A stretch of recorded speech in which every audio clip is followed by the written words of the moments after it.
nabanggit ninyo na kayo mismo ay nagugulat na sa dami ng pinatay at inutusan yung pumatay, pero wala pang kaso laban sa inyo. Bakit po kaya ganon, Mr. Former President? Ewan ko, sir. Ikaw lang makasagot niyan. Marami pong salamat for responding, Mr. Former President. I'll now go to my questions, beginning with, earlier you have reiterated quite often that you will cooperate. Papayag po kayong maimbestiga at magpaimbestiga sa ICC. Is that right, Mr. President? Matagal ko na silang hinintay, sir. Ako nga ang lilipad na doon kung may pera lang. Sa totoo lang. Mr. Chair, Mr. Former President, the second question is, doon po sa investigasyon na ito sa ICC, papangalanan niyo po ba ang mga miyembro ng Davao Death Squad?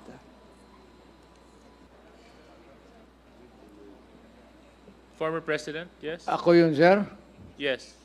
Your response?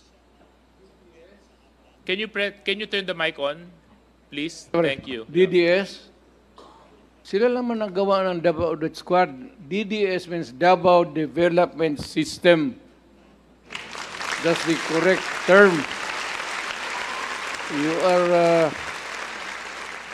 abusing the phrase to the detriment of my city.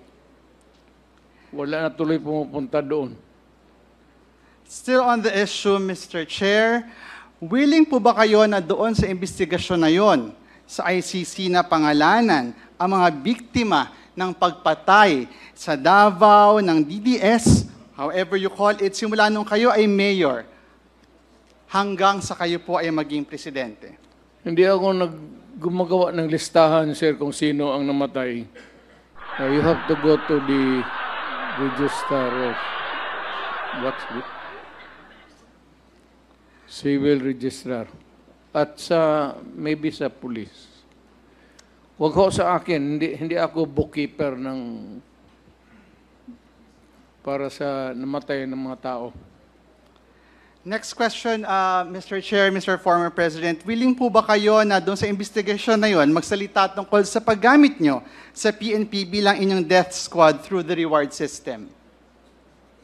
Yes, I will answer questions about DDS, but I have never said that I am willing to admit the existence of DDS to kill people.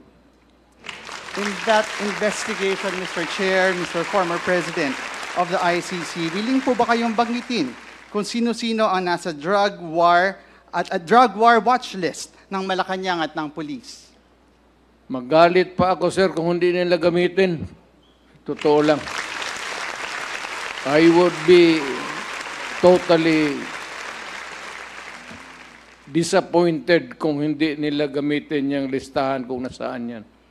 And the people that they think could shed a light to the extrajudicial killing that happened in this country. Mr. Chair, Mr. Former President, dahil willing kayo magpaimbestiga, naniniwala po ba kayo na kayo ay entitled to due process? Natural. Mr. Chair, Mr. President, bilang akusado, naniniwala po ba kayo na you and your co-accused deserve a fair day in court? I am not an accused, and whoever you are pointing to as the other accused. So I cannot answer your question intelligently.